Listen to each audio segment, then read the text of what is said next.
Shalom Bapak Ibu Saudara yang dikasihi Tuhan. Seri pengajaran hari ini berjudul Hidup yang Menghasilkan Buah. Saudara, setelah kita menerima penebusan dari Tuhan Yesus, hidup kita harus menghasilkan buah, harus bermakna bagi Tuhan dan bagi sesama kita.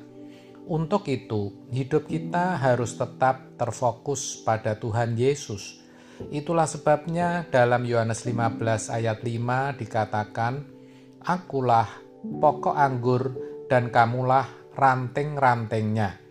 Barang siapa tinggal di dalam aku dan aku di dalam dia, ia berbuah banyak. Sebab di luar aku, kamu tak dapat berbuat apa-apa." Itu artinya kita harus selalu terhubung, selalu terkoneksi dengan Tuhan Yesus setiap saat, setiap hari. Jadi berurusan dengan Tuhan itu bukan hanya 2 jam pada hari Minggu di gereja, bukan.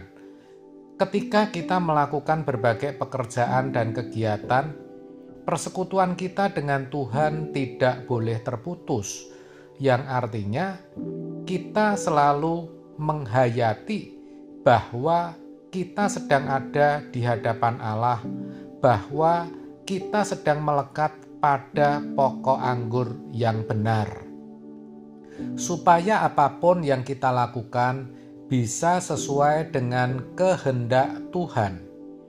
Namun saudara, kuasa gelap seringkali berupaya agar kita keluar dari hadirat Allah dengan cara menawarkan kesenangan-kesenangan, hobi-hobi, dan kegiatan-kegiatan yang membuat kita tidak bertumbuh dalam Tuhan. Jadi kita harus selalu hati-hati kalau ada kesempatan untuk melakukan satu kesenangan guna memperoleh kepuasan diri kita sendiri. Maka kuncinya tetap tinggal di dalam Tuhan. Artinya, fokus hidup kita harus tetap kepada Tuhan. Apapun masalah dan pergumulan hidup, kita tidak boleh memandang itu sebagai suatu kesulitan. Yang penting, kita tetap memandang Tuhan. Kita hidup dalam kebenaran firman-Nya, lalu kita hadapi semua itu dengan tanggung jawab. Walaupun masalahnya mungkin banyak dan bertumpuk-tumpuk, mendapat perlakuan tidak adil dan dikecewakan, yang penting kita tetap di hadirat Allah dan jangan sekali-kali mencoba keluar dari hadiratnya.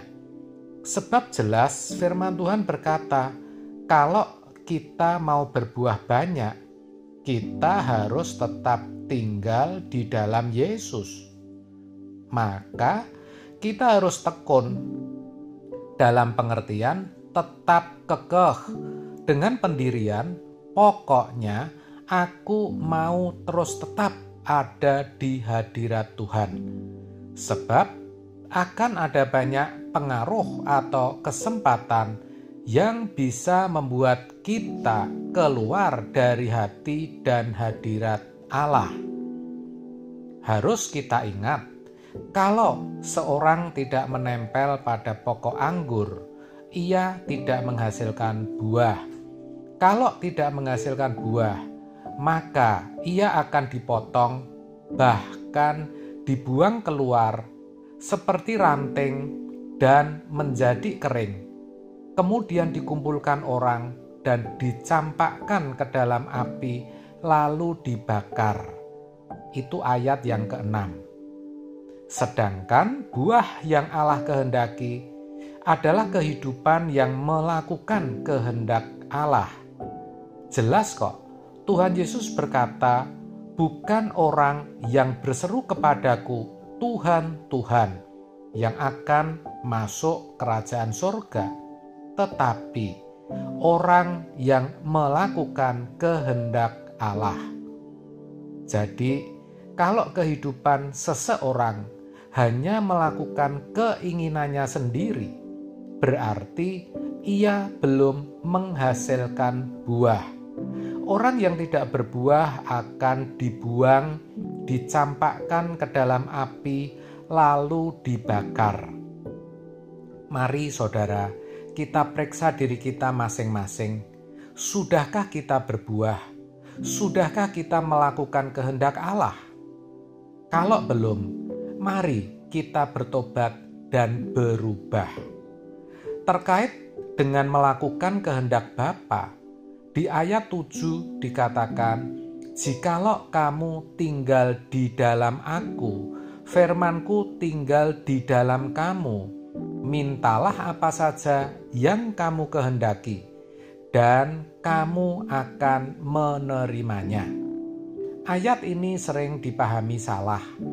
Banyak orang Kristen merasa sudah tinggal di dalam Yesus, lalu merasa berhak minta apa saja di dalam namanya, dan berpikir Bapa pasti memberi.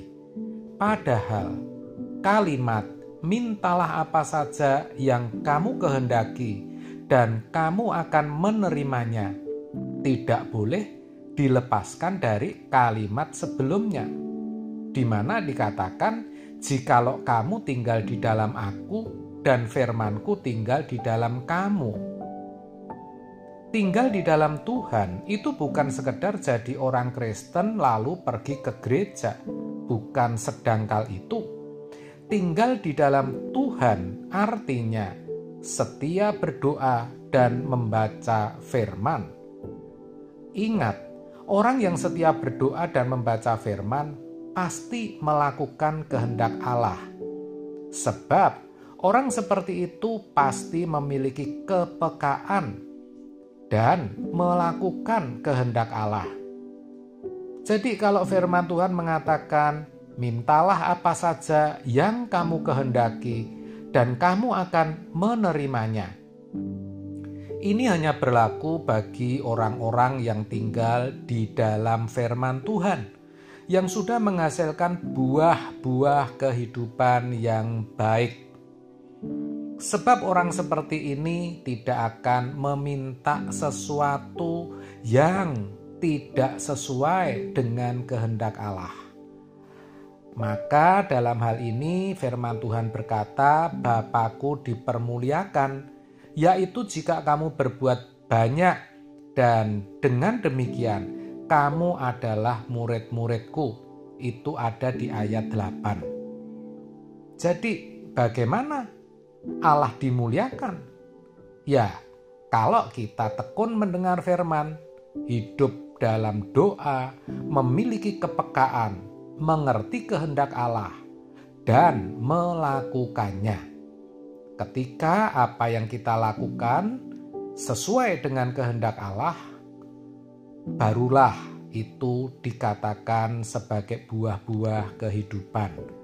Maka minta apa saja, artinya apa saja yang sesuai dengan kehendak Allah, Tuhan akan berikan.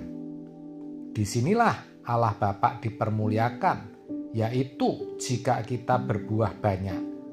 Kehidupan orang-orang seperti ini pasti memenangkan jiwa dan menjadi berkat bagi orang lain.